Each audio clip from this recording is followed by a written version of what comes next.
Hey guys, Mike coming back with another video update. This one is for my Barney Pelty collection. Barney was called the Yiddish Kerber. He played, as I've said many times before, with the St. Louis Browns and finished up with Washington. He played from 1903 to 1912. And I did pick up some really nice pieces for the collection. I'll start off with this one. This is a Type-1 photo from I got from Love of the Game in their last auction. Great picture, circa 1905. It's a very large photo. It's from original photograph. It does have the tear, of course, but I don't care. I mean, these are from the Pelty estate. Barney actually owned this, and I just love these old photos. 1905. Comes with a letter of authenticity, Type-1 original photograph from PSA. Don't know, they can't, I think it's too big to get slabbed. It's very hard to get things slabbed with them. A lot of these old photos have backings on them that they are mounted to, and they can only do the photograph. They don't have enough room to do a mounted photograph. It's too thick. But this is an exceptional large photograph. I'm deciding on which one I want to get. I'm going to get one of these. Here's the other one I have. It's pretty large.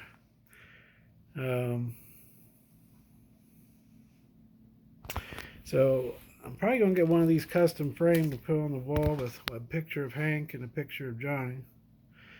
But that was excellent. And I'm excited for the other pieces too here. This is just a scorebook, but it's from 1904, very early. And because he was a rookie, he first started with the Browns in the fall of 1903. The Browns outbid the Boston Red Sox for him. I wish the Red Sox would have got him, but I mean, it is what it is. He played on a poor team for many years.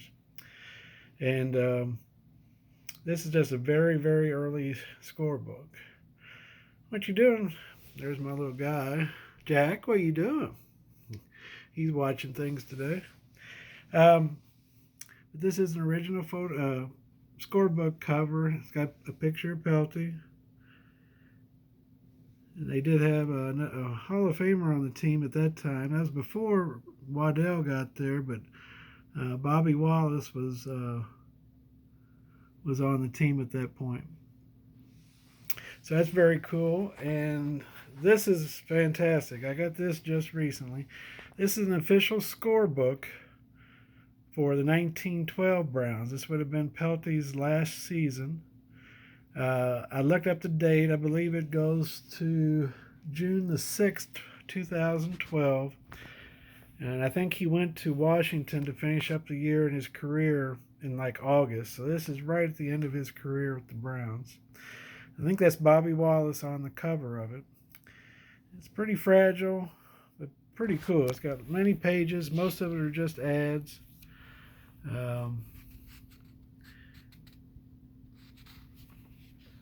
It's really cool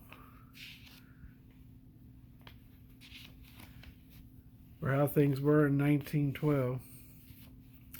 But when you get to the middle here, you'll get to the box scores. And let's see here. Here we go. Gotta be careful.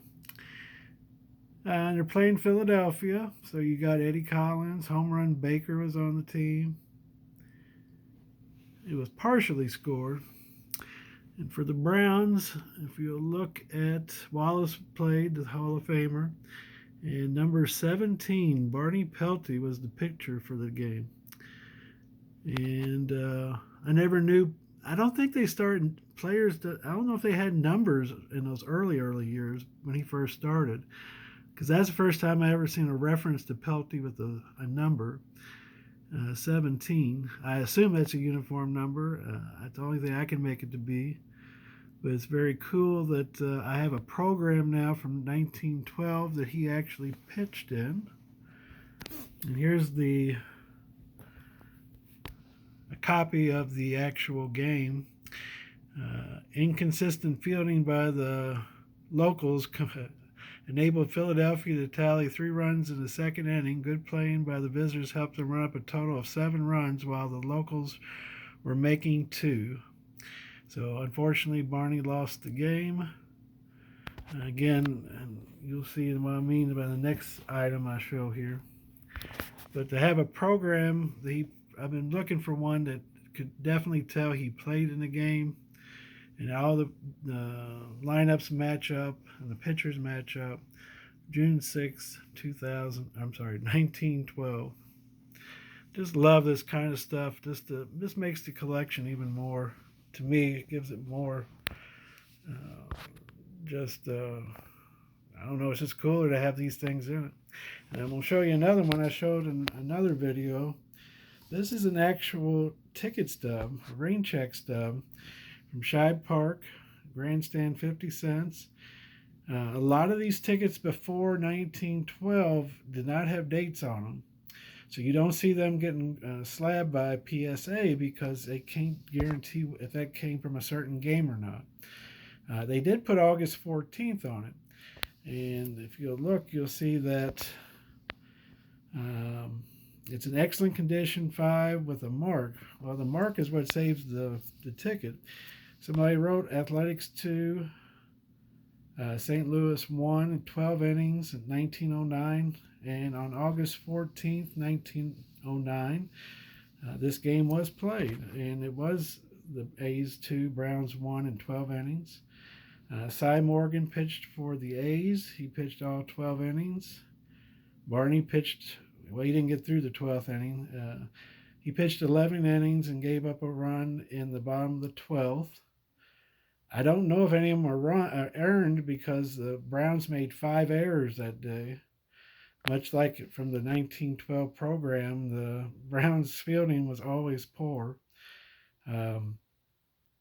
But Barney did pitch in the game. I got him to put that on the label. I think that's super cool. So if they didn't have that score and date on there, they might not have done it. But very happy to have a slab ticket. So I got a Pelty program, and I got a Pelty ticket now. Ticket stub. And I just love this kind of stuff. Just like I said, it just makes the collection more rounded, and for player collectors, this is the kind of stuff to me makes it. And I have a lot of this type of stuff for Hank Greenberg, less for Bench because he's got so much stuff and he's more modern. But I collect 3 players, one that played from 1903 to 1912. Hank played from theoretically 1930, but he didn't really start to 33, all the way up to 1947. And then Bench played from 68 up through 83. So I got most of the century covered, I guess. But anyway, so happy to have that stub and the program. I think that's such a cool pair. And I showed this one the last one. I'm thinking about, I really miss the registry sets. And I don't think SGC is ever going to do them again. I saw a video with Peter, and I was not impressed as far as he kind of blew off the idea of registry sets again. So Hank and Johnny, I've got too much stuff of SGC. Barney still, I just have, as far as cards and such, I just have a handful. So I'm thinking about sending them off. For some reason, they do list the sweet cap, horizontal and vertical. And they do list the old mill for some reason. I'm not for sure why. Either they just list them all or just one type. But if I do it, I'll need this. So I got this one for a good price. And it's an old mill back, which I know is not rare, but it's not common. I think it's one of the more in-between backs. And I don't want to go down that rabbit hole necessarily because I know how hard that is to cover all that such. But anyway, just wanted to show you everything. My ticket stub, my program, and my awesome new large photo. 1905. It's just amazing to me, those photos. Just makes you wonder what was going on. Look at that glove he's got.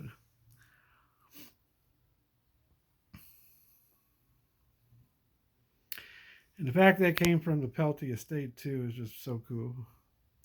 Anyway, that's it. There's my updates, and thanks. And I hope to see everybody at the National. I'm looking forward to that. I haven't been in a few years with COVID and such, but thanks for watching, and I hope to see you there, Lord willing. Thank you. Bye bye.